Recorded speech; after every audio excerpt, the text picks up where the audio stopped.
चंद्रपूर महापालिकेत काँग्रेसनं हातातोंडाशी आलेला सत्तेचा घास गमावला।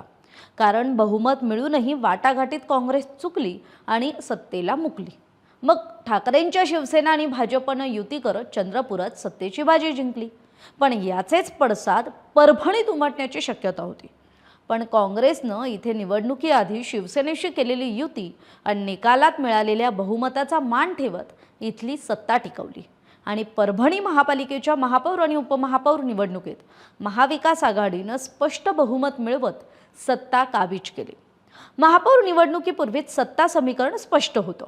शिवसेना उद्धव बाळासाहेब ठाकरे पक्ष आणि काँग्रेस यांच्यातील समन्वयानुसार महापौर पद हे ठाकरेंच्या शिवसेनेकडे तर उपमहापौरपद हे काँग्रेसकडे देण्याचा निर्णय झाला होता आणि त्यानुसार शिवसेनेकडून सय्यद इक्बाल यांच्या नावावर शिक्कामोर्तब करण्यात आलं, तर काँग्रेसनं उपमहापौर पदासाठी गणेश देशमुख यांचं नाव निश्चित केलं। आता विशेष म्हणजे दोन्ही पक्षांचे नगरसेवक आज एकाच बसमधून सभागृहात दाखल झाले। मोरिया लॉन्स इथं हे सगळे नगरसेवक एकत्र बसले होते आणि त्यानंतर मतदानाची प्रक्रिया पार पडली आणि मग महाविकास आघाडीतील जी एकजूट आहे ती मतदानात आणि मतदानाच्या आधी म्हणजे निवडणूक प्रक्रियेआधी सुद्धा स्पष्ट दिसून आली।